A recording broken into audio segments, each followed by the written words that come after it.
क्षमा माधव आदव संयम त्याग सत्याग्रह आत्मन धर्म अनित्य अग्रण संसारी हित्वा नित्वा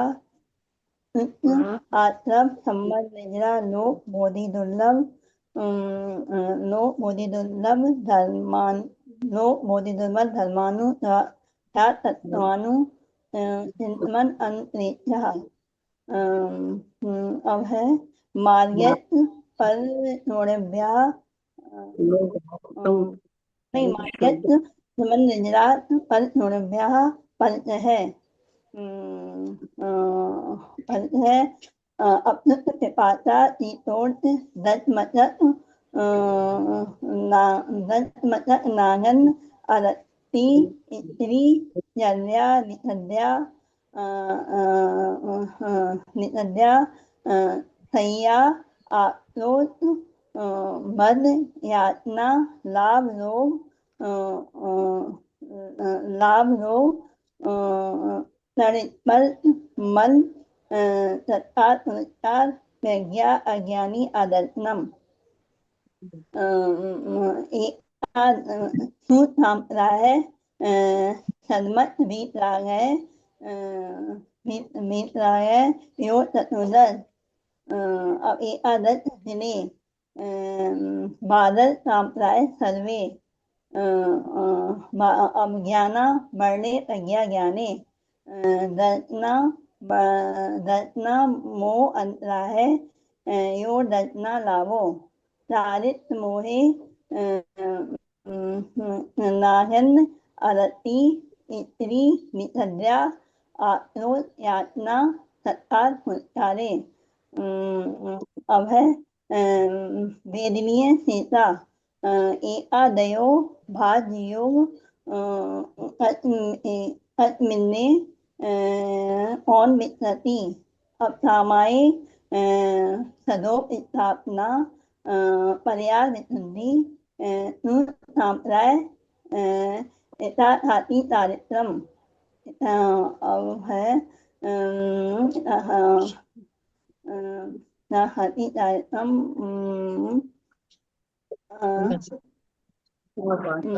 हाथी कार्यक्रम अब यहाँ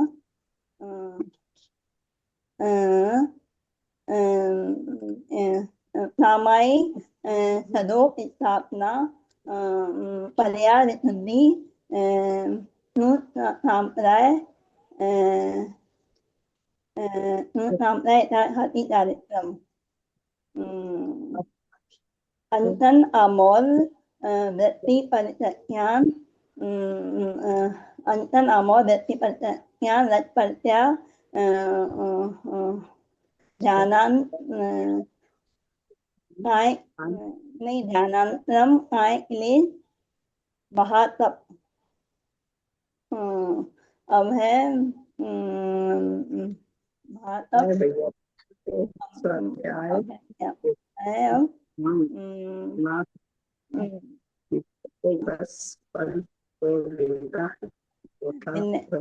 नहीं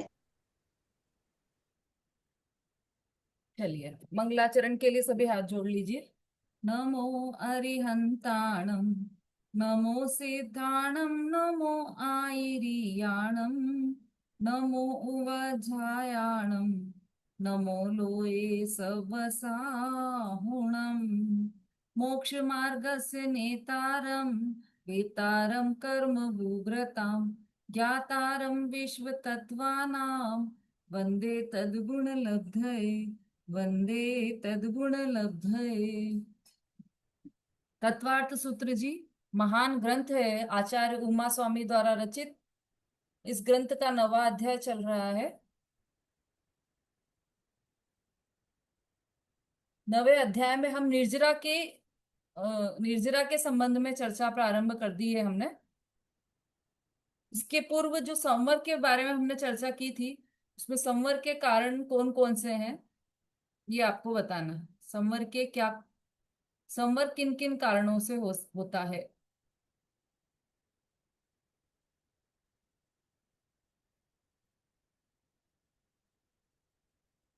रेणु जी।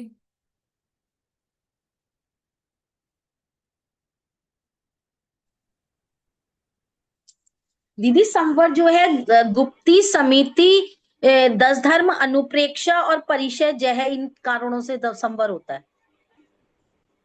सूत्र याद है? हाँ दीदी सूत्र भी याद है। सा बोलिए। सा गुप्ती, समिति, धर्मानुप्रेक्षा, परिचय जय, चारित्र्य। ठीक। और इसमें हमने परिचय की चर्चा की थी। परिचय कितने प्रकार के हैं?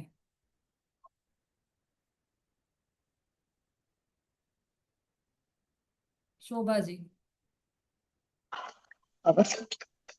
जय जैन दीदी, परिचय 22 प्रकार के हैं। सूत्र धर्म। बोलूं दीदी?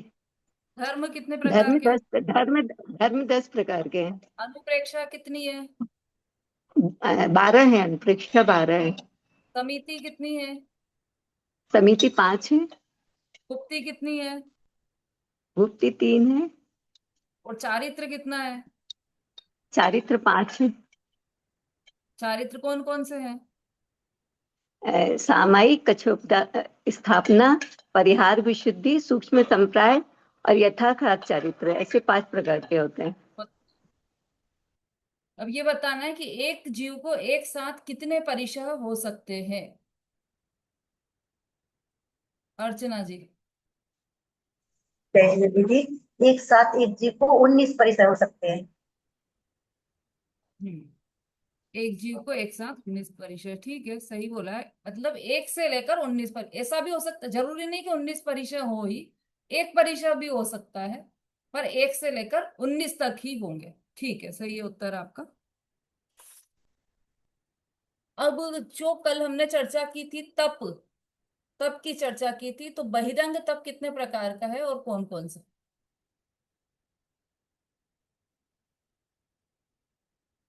संगीता जी।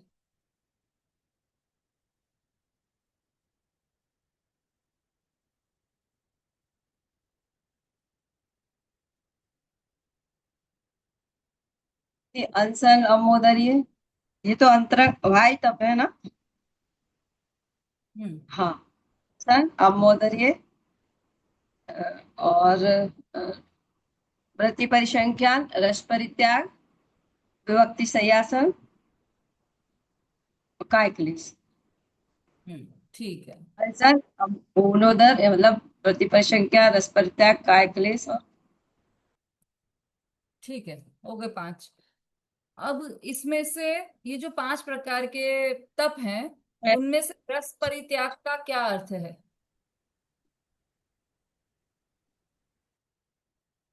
रेखा जी। जय नंदी दीदी। दीदी रस परित्याग यानी कि जैसे घी, घी, दूध, दही, तेल, शक्कर, नमक, इसका त्याग करना रस परित्याग है। मतलब सम्यक दृष्टि जी का।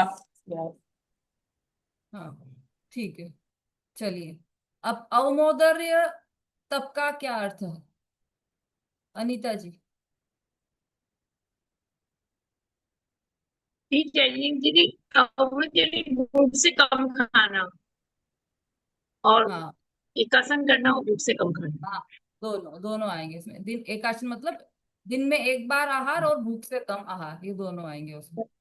और रस परित्याग में छहों रसों का नहीं, इनमें से किसी एक एक रस का त्याग होना, वह रस परित्याग है।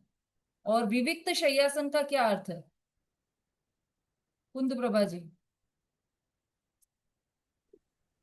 जय जैन दीदी, विविक्त संयासन मतलब आहार के बाद जब मुनिराज स्वाध्याय के लिए बैठते हैं तो प्रमाद रहित होकर के अ, बैठना, वो विविक्त संयासन है। ठीक है, सही बोला आपने। सोना, एक करवट से सोना या बैठना, दोनों ही इसमें आ जाएंगे। बैठना भी सोना भी दोनों इसमें आ जाएंगे। और ये जरूरी नहीं कि आहार के बाद, आहार के पहले हो बाद में हो, कभी भी जब भी बैठेंगे तो एकांत स्थान में बैठेंगे और जीवों की रक्षा का ध्यान में रखते हुए फिर बैठेंगे, है ना। चलिए, अब काय क्लेश का क्या अर्थ है? समता भाभी। जय जिनेन्द्र जी, शरीर की आसक्ति थी और आताप को हटाने के लिए काय क्लेश तप किया जाता है सब में। ठीक है। अब ये जो हमने चर्चा की थी ना, अनशन, अवमोदर, वृत्ति परिसंख्यान, रस परित्याग और काय क्लेश, इससे हम आगे बढ़ गए हैं, लेकिन इसमें एक एक पॉइंट और जो बताने योग्य था वो रह गया है, तो वो अपन देख लेते हैं। जो ये बाह्य तप है, तो ये बाह्य तप क्यों किया जाता है, इसके कारण अलग अलग कारण है। जैसे अनशन तप है, तो वो क्यों किया जाता है, तो वो संयम किस क्या है अनशन तप में, मतलब चारों प्रकार के आहार का त्याग, विषय कषाय का त्याग, ये दोनों इसमें आएंगे। केवल आहार ही नहीं, विषय कषाय का भी त्याग, चारों प्रकार के आहार का त्याग और विषय कषाय का त्याग, ये अनशन तप का स्वरूप है। पर ये क्यों किया जाता है, तो ये एक तो संयम की सिद्धि के लिए किया जाता है, दूसरा राग के नाश के लिए किया जाता है, और तीसरा ध्यान आगम की प्राप्ति के लिए किया जाता है। ठीक है, सिंपल है, समझने जैसा कुछ भी नहीं इसमें। फिर दूसरा था अवमोदर या उनोदर भी जिसको बोलते हैं, तो इसमें दिन में एक बार भूख से कम आहार लेना, ये अवमोदर्य कहलाता है। तो ये भी संयम की जागृति के लिए किया जाता है और संतोष एवं स्वाध्याय की सिद्धि के लिए किया जाता है, करीब करीब सेम है दोनों। फिर तीसरा था वृत्ति परिसंख्यान, तो इसमें इसका क्या अर्थ है वृत्ति परिसंख्यान का, कि अनेक प्रकार की अटपटी प्रतिज्ञाओं की पूर्ति होने पर भोजन करना या आहार लेना।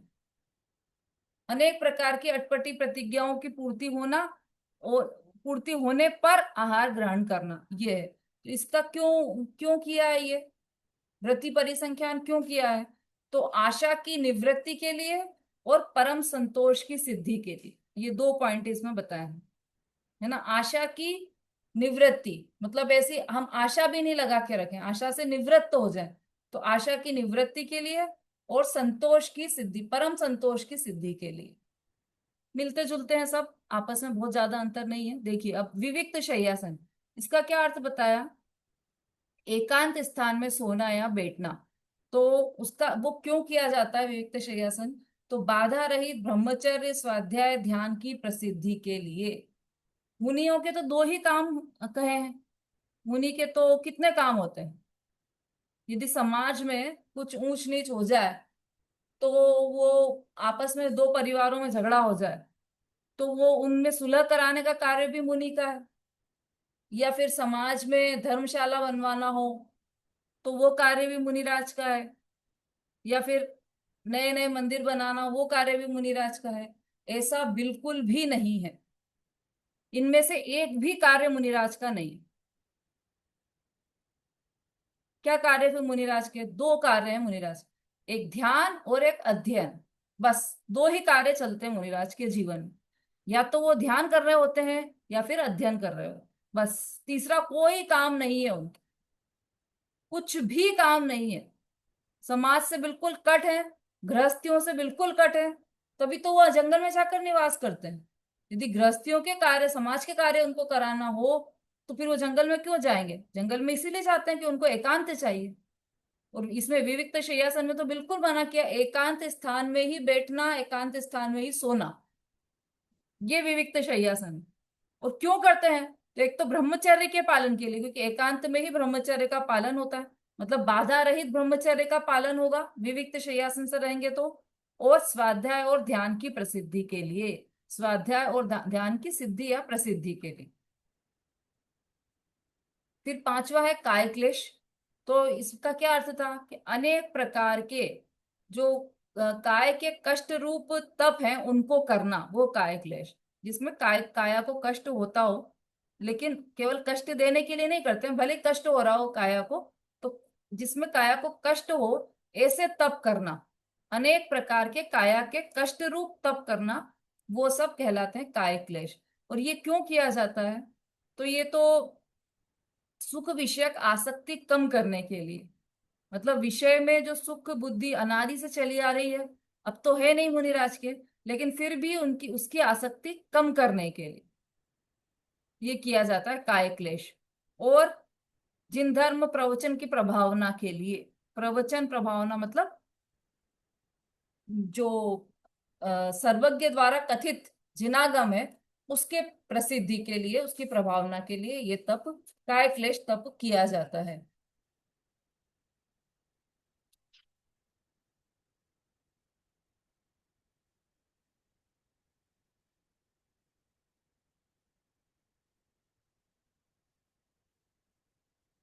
ठीक है, ये एक थोड़ा सा विषय अपना कुछ सा हिस्सा गया था इसलिए उसको लिया है। अब आ जाइए पुनः अपने विषय पर। हमारा विषय चल रहा है बहिरंग तप।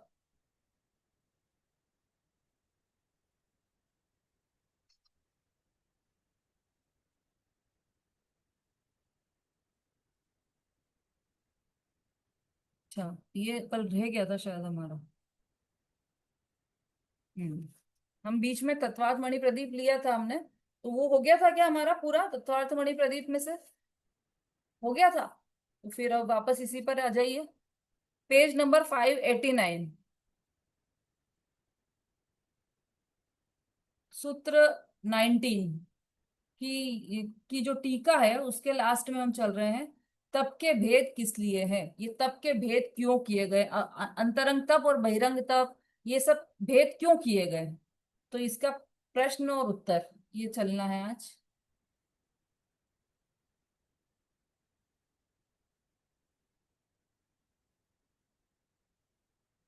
रेणु जी। तप के भेद किस लिए हैं? प्रश्न, यदि तप की व्याख्या उपरोक्त प्रमाणानुसार है तो उस तप के भेद नहीं हो सकते, तथापि यहाँ तप के 12 भेद क्यों कहे हैं? उत्तर, शास्त्रों का कथन किसी समय उपादान निश्चय की अपेक्षा से और किसी समय निमित्त व्यवहार की अपेक्षा से होता है। भिन्न भिन्न निमित्त होने से उसमें भेद होते हैं, किंतु उपादान तो आत्मा का शुद्ध स्वभाव है, अतः उसमें भेद नहीं होता। यहाँ तप के जो 12 भेद बतलाए हैं वे भेद निमित्त की अपेक्षा से हैं। जिस जीव के सम्यक दर्शन ना हो वह जीव वन में रहे, चातुर्मास में वृक्ष के नीचे रहे, ग्रीष्म ऋतु में अत्यंत प्रखर किरणों से संतप्त पर्वत के शिखर पर आसन लगाए, शीतकाल में खुले मैदान में ध्यान करे, अन्य अनेक प्रकार के काय क्लेश करे, अधिक उपवास करे, शास्त्रों के पढ़ने में बहुत प्रवीण हो, मौन व्रत धारण करे, इत्यादि सब कुछ करे, किंतु उसका यह सब वृथा है, संसार का कारण है, इनसे धर्म का अंश भी नहीं होता। जो जीव सम्यक दर्शन से रहित हो, यदि वह जीव अनशन बाह्य तप करे तथापि उसके कार्य की सिद्धि नहीं होती। इसलिए हे जीव, आकुलता रहित समता देवी का कुल मंदिर जो कि अपना आत्म तत्व है, इसलिए हे जीव आकुलता रहित, दोबारा आ गया, समता देवी का कुल मंदिर जो कि अपना आत्म तत्व है उसका ही भजन कर। नियम सार की गाथा 124। क्या प्रश्न है? यदि तप की व्याख्या उपरोक्त प्रमाणानुसार है, अब उपरोक्त मतलब जो कल हमने पढ़ी थी ना, 4-4 5-5 तप की व्याख्या पढ़ी थी। एक तो ये स्वरूप विश्रांत निस्तरंग चैतन्य प्रतर्पणात् तपः, ये वाली, और ये सब जितनी भी है, इच्छा निरोध तप, और ये नियम सार की बहुत सारी गाथाओं की यहाँ पर जो कल हमने पढ़ी थी तप की व्याख्या, तो उन सब में तो ऐसा लग रहा है कि तप तो एक ही प्रकार का है। तो फिर ये भेद क्यों करे? अंतरंग तप अलग, बहिरंग तप अलग, अंतरंग में भी 6, बहिरंग में भी 6, ये सब क्यों, इतने भेद क्यों किए? ये तो खाली स्वरूप में विश्रांत होना वो ही तप है, तो बाकी की बात ही क्यों की? उत्तर, शास्त्रों का कथन किसी समय उपादान की अपेक्षा से और किसी समय निमित्त की अपेक्षा से होता है। ये जो शास्त्र हैं, जितने भी शास्त्र हैं, जितने भी आगम हैं, जितनी भी जिनवाणी है, उसमें कहीं पर व्यवहार से कथन आएगा और कहीं से निश्चय से कथन आएगा। दोनों प्रकार के कथन आएंगे। मतलब कहीं पर उपादान की बात बताई जाएगी और कहीं पर निमित्त की बात बताई जाएगी। पूरे आगम में भिन्न भिन्न निमित्त होने से उसमें भेद होते हैं। देखो ये जो निमित्त उपादान और निश्चय व्यवहार है ना अपना, ये तो अपन पहले समझ चुके हैं। अपन ने तो शक्कर के डब्बे के उदाहरण से बहुत अच्छी तरह से समझा है कि ये निश्चय क्या है और व्यवहार क्या है। तो निश्चय से तो शक्कर का कोई डब्बा है नहीं, डब्बा तो स्टील का ही है ना। और व्यवहार से, व्यवहार से है कि नहीं शक्कर का डब्बा? हम्म, शोभा जी। दीदी व्यवहार व्यवहार से ये शक्कर का डिब्बा, निश्चय से तो शक्कर शक्कर है और और ये डिब्बा डिब्बा है, पर हाँ, व्यवहार से उसको बोलते हैं कि शक्कर का डिब्बा। व्यवहार डिब्बा से तो शक्कर में देखो, है। व्यवहार से है और व्यवहार से कहने में आता है, दोनों में फर्क है। मतलब ऐसा तो कोई अस्तित्व है ही नहीं कि जो शक्कर का बना हुआ डब्बा हो, तो है ही नहीं। व्यवहार से है नहीं, उसको कहेंगे व्यवहार से कहा जाता है।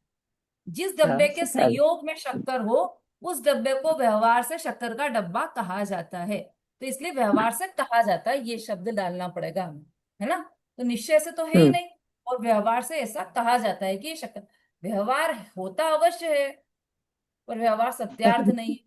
व्यवहार नहीं के बारे भूत में बहुत सारी सत्य। बातें, कुछ कुछ जरूरी बातें वो ध्यान रखने योग्य है। कि व्यवहार या निमित्त होता अवश्य है, पर निमित्त से कार्य नहीं होता। होगा जरूर, बिना निमित्त ऐसा होगा ही नहीं कि कोई कार्य हुआ और उसमें निमित्त ना मिले। निमित्त तो होंगे, उपस्थित तो होंगे, पर निमित्त से कार्य नहीं होता है। कार्य तो उपादान से ही होता है। इसी तरह से जो व्यवहार है वो होता अवश्य है, पर कार्य तो निश्चय से ही होता है। देखो, भिन्न भिन्न निमित्त होने से उसमें भेद होते हैं, किंतु उपादान तो आत्मा का शुद्ध स्वभाव है। अब इसको उदाहरण में यदि अपन लगाएं, तो भिन्न भिन्न निमित्त मतलब, जैसे जब शक्कर, डब्बे में शक्कर रखी हो और अपन कहें कि किचन में से शक्कर का डब्बा ले आओ, तो आप शक्कर का डब्बा ले आओगे।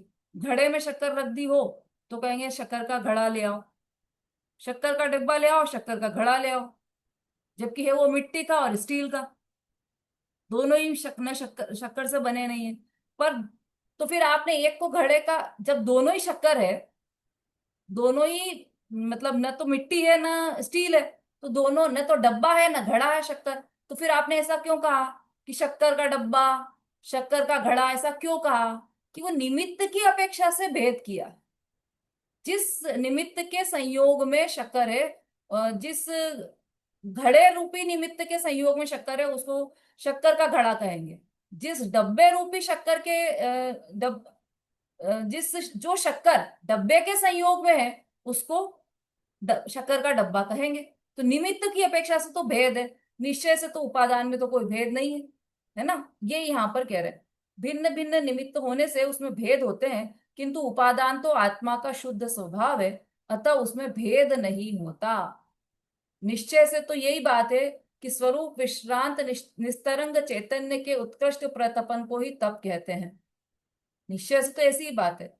फिर व्यवहार से प्रायश्चित, विनय, ये सब अनशन, ओमोदर्य, वृत्ति परिसंज्ञान, रस परित्याग, ये सब भेद किए गए। तो ये जो तप हुआ है, जब आत्मा में तप चल रहा है, आत्मा में उत्कृष्ट प्रतपन चल रहा है, तब बाहर में क्या स्थिति है वो बताने के लिए वो बहिरंग तप बताया है। जब आत्म स्वरूप में तीव्र लीनता है, उत्कृष्ट प्रचुर रूप से स्व संवेदन चल रहा है, उत्कृष्ट लीनता चल रही है, तब बाहर में अनशन तप चल रहा है।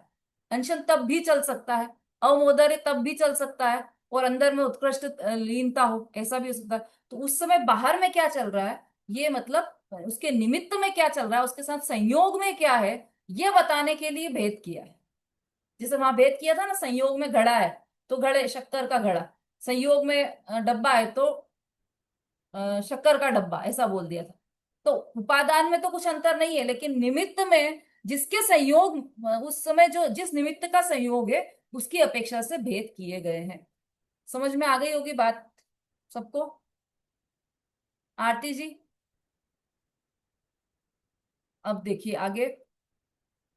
किंतु उपादान तो आत्मा का शुद्ध स्वभाव है, उसमें भेद नहीं होता, है ना। उसमें अनशन रूप आत्मा, अनशन में आत्मा भूखा रह जाए, अवमोदर्य में आत्मा भूख से कम भोजन करे, ऐसा नहीं होता। आत्मा ने तो कभी कुछ ग्रहण किया ही नहीं, तो वो क्या त्याग करेगा। तो इसलिए आत्मा तो शुद्ध जैसा था वैसा ही है, उपादान तो शुद्ध का शुद्ध ही है, पर बाहर में संयोग में ये चेंजेस हुए हैं, इसलिए भेद होता है। यहाँ तब के जो 12 भेद बतलाए हैं, वे भेद निमित्त की अपेक्षा से है। अब देखो, बहुत इंपॉर्टेंट बात है और बहुत कड़क बात। नियम सार जी में ये गाथा आई है, 124 नंबर की गाथा, उसमें ये बात कही है।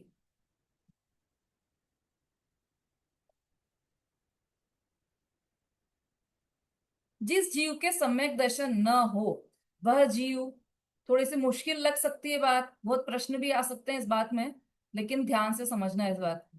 जिस जीव के सम्यक दर्शन न हो वह जीव वन में रहे, चातुर्मास में वृक्ष के नीचे रहे, जंगल में घूमे, या फिर चातुर्मास मतलब वर्षा की ऋतु में, चातुर्मास तरुतल ठाड़े ना वृक्ष के नीचे बैठे हों, खड़े हों, ग्रीष्म ऋतु में अत्यंत प्रखर किरणों से संतप्त पर्वत के शिखर पर आसन लगाए।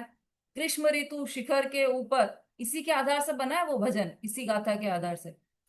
शीतकाल में खुले मैदान में ध्यान करे, शीतकाल दरिया के किनारे, है ना, खुला मैदान हो और नदी का किनारा हो, वहां पर ध्यान करे।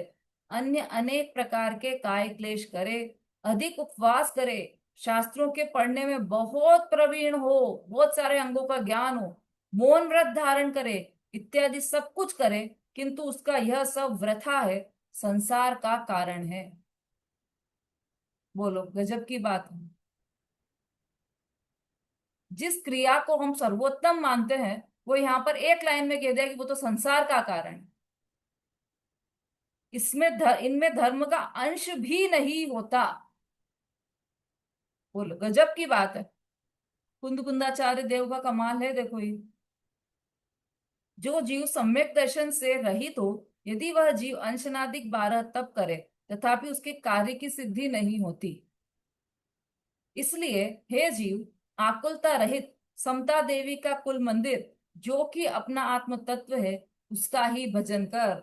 बाहर के भजन तो बहुत कर लिए, अनादि काल से बहुत बार ये सब स्थिति पैदा हो गई, बहुत बार मुनिव्रत धारण कर लिया, बहुत बार अनशन तप धारण कर लिया, बहुत बार काय क्लेश कर लिया, लेकिन कुछ भी नहीं हुआ, संसार में ही परिभ्रमण करता रहा। तो अब क्या करें हम? तो समता देवी का कुल मंदिर, अपना आत्म तत्व। हाँ हाँ, कितना सुंदर शब्द। नियम सार में ग्रंथ यदि आप पढ़ोगे ना, तो वो उसमें जो वाक्य रचना है ऐसी गजब की है कि वो समझ लो हिंदी साहित्य का सर्वोत्कृष्ट ग्रंथ है। गजब की वाक्य रचना है उसमें, इतने सुंदर सुंदर वाक्य मिलेंगे आपको। देखो उसमें भी, आकुलता रहित समता देवी का कुल मंदिर, अपना आत्म तत्व। मैं कैसा हूं? मैं समता देवी का कुल मंदिर हूं, ऐसा है ना। अपने लिए ये विशेषण अपन ढूंढते हैं ना, कि क्या विशेषण, कोई पूछ ले कि कौन हो तुम, तो परिचय देते हैं, और कैसे हो, और कैसे हो। तो ये नियम सार में भरे पड़े हैं ऐसे विशेषण। समता देवी का कुल मंदिर हूं मैं, सुख सागर की बाढ़ हूं, क्लेशोदधि का किनारा हूं। बहुत सारे ऐसे वाक्य हैं। आदरणीय बाबूजी थे तो वो तो बिल्कुल यही रटवाते थे। रटवाना मतलब बस वो पूछते थे कि कैसा हूं मैं, और बताओ और कैसा हूं। तो हम सब ये नियम सार में, वो उनको नियम सार स्पेशलिस्ट कहा जाता था, बहुत प्रिय था उनका वो ग्रंथ। तो जब भी सभा में करते थे वो स्वाध्याय, तो नियम सार पर ही उनका प्रवचन चलता था, क्योंकि वो पद्म प्रमलधारी देव की टीका है इसमें। तो गजब का ही शास्त्र है वो, पढ़ने योग्य शास्त्र है। क्या लिखा है उसमें? समता देवी का कुल मंदिर जो कि अपना आत्म तत्व है। मंदिर, आत्मा को भी मंदिर कहा है, शरीर, कहीं पर शरीर को भी मंदिर कहा है, देह देवल में विराजमान, तो शरीर को भी मंदिर कहा है। जब शरीर को मंदिर कहा है तो शरीर में देवता के रूप में कौन विराजमान है? मंदिर तो शरीर है, और देवता के रूप में आत्म तत्व विराजमान है। और यहाँ पर कह रहे हैं कि समता देवी का कुल मंदिर, मतलब आत्मा स्वयं भी एक मंदिर है, आत्म तत्व। वो समता देवी का, उसके अंदर समता देवी निवास कर रही है, वो समता देवी का कुल मंदिर है। किसी मंदिर में देवी बैठी हो ना, वो भी तो मंदिर होता है, देवी।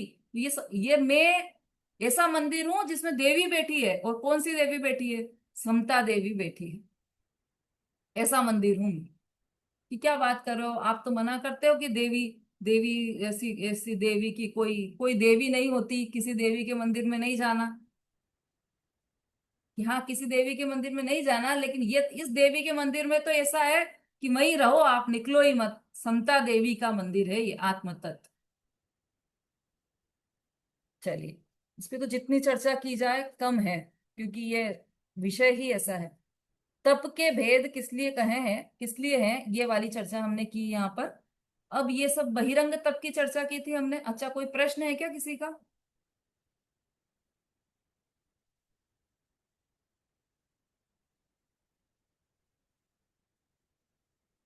बोलिए मनीष जी, बोलिए जल्दी।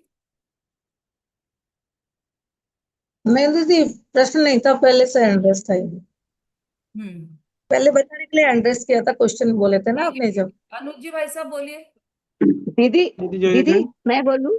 दीदी हाँ, एक मिनट, अनुज जी भाई साहब बोल रहे हैं, फिर आप बता दीदी बोलना, मैं ये कह बोलिए। रहा है, जब मुनराज छठे सातवें गुण स्थान में रहते हैं और आठवें गुण स्थान पहुंचते हैं, उस समय उनकी उनके अगर देह देह का वियोग हो जाता है तो किस गुण स्थान पहुंच जाते हैं वो? फिर से बोलिए, जब उस समय उनके देह का वियोग होता है तो। किस गुण स्थान में रहते हैं, उसी गुण स्थान में रहते हैं, गुण स्थान गिर जाता है उनका फिर। जैसे आठवें गुण स्थान में है उनका, देह उनका वियोग हुआ, हाँ तो वो हाँ फिर किस गुण स्थान में नहीं है वो? हाँ, वो उसके नियम है आठवें गुण स्थान में। देखो, एक विषय पूरा प्रकरण अलग है, गति आगति का है या गमनागमन का है। किस गुण स्थान से किस गुण स्थान में आ सकते हैं, किस गुण स्थान से किस गुण स्थान में जा सकते हैं, ये कर्णानुयोग के पूरे नियम चलते हैं। तो आठवें गुण स्थान से किस गुण स्थान में जा सकते हैं, किस गुण स्थान में आ सकते हैं, और मरण होने पर किस, पूरे 14 गुण स्थान का ऐसा है कि इस गुण स्थान में मरण होगा तो जीव कहाँ जाएगा, और बल्कि किसी किसी गुण स्थान का ऐसा है कि इस गुण स्थान में मरण होगा ही नहीं कभी जीव का। तो वो एक कर्णानुयोग का विषय है, उसमें देखना पड़ेगा कि आठवें गुण स्थान से यदि मरण होता है तो फिर जीव कौन से गुण स्थान में जाता है, वो देखकर मैं बताऊंगी आप। ठीक है। बोलिए शोभा जी। दीदी जैसे अब बोल रहे हैं कि मतलब पर्वत के ऊपर, नदी के किनारे, वृक्ष के नीचे, तो वो काय क्लेश के लिए बोल रहे हैं ना? तो फिर ये जिसमें आपने अभी बोला ना कि ये तप नहीं है, काय क्लेश वगैरह सहन करना तप नहीं है, तप तो है आत्म आराधना में शिथिल नहीं होना तप है। तो फिर फिर ऐसा क्यों करते हैं? जैसे कि जब आत्म आराधना में शिथिल होना ही नहीं होना तप है, तो फिर ये पर्वत के ऊपर, मैदान में, नदी के किनारे, ये सब क्यों करते हैं ये जब तप नहीं है तो? अच्छा प्रश्न है आपका, और ये सामान्य जन सामान्य के मन में होने वाला यही प्रश्न है। एक तरफ तो आप कह रहे हो कि आत्म आराधना ही तप है, काय क्लेश तप नहीं है। यहाँ पे तो काय क्लेश को संसार का कारण बोल दिया, बिल्कुल सीधा संसार का कारण है, मतलब काय क्लेश करेंगे तो संसार पड़ेगा, ऐसा बता रहे हैं। और हम तो मोक्ष की राह पर चलना चाह रहे हैं, तो काय क्लेश करें या नहीं करें, कि काय मुनिराज काय क्लेश करते नहीं है, काय क्लेश हो जाता है उनका सहज रूप से, बलपूर्वक नहीं करते वो काय क्लेश। भाई जैसे नदी के किनारे खड़े हैं और अब मौसम परिवर्तन हो गया, उनका ध्यान आत्म ध्यान में लगे, तो ऐसा नहीं करेंगे कि वो दौड़कर दूसरी वहां पे चले जाएं, ठंड बहुत हो गई है तो किसी गुफा में चले जाएं, ऐसा नहीं करेंगे, क्योंकि वो उस शरीर को अपना मानते ही नहीं है। ये जो आप बोल रहे हो ना आत्म आराधना करें, भाई काय क्लेश क्यों करते हैं, तो आत्म आराधना करने के लिए ही काय क्लेश करते हैं। निश्चय से तो एक ही प्रकार का तप है आत्म आराधना, पर वो व्यवहार से कभी काय क्लेश करते हैं, कभी विविक्त शय्यासन करते हैं, कभी रस परित्याग करते हैं, कभी अनशन करते हैं, कभी अमोदर्य करते हैं, ये सब बाहर में चलता है उनके।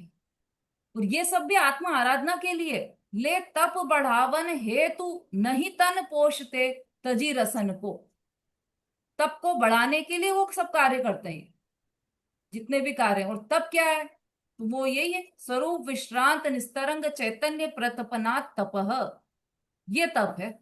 इसको बढ़ाने के लिए ही ये सब बाह्य बाह्य तप और अंतरंग तप मुनिराज करते हैं, सहज में होते हैं। अपन ने पहले आदिनाथ भगवान का भी उदाहरण लिया था कि आदिनाथ मुनिराज थे, तब उनके कितने उपवास करे थे उन्होंने?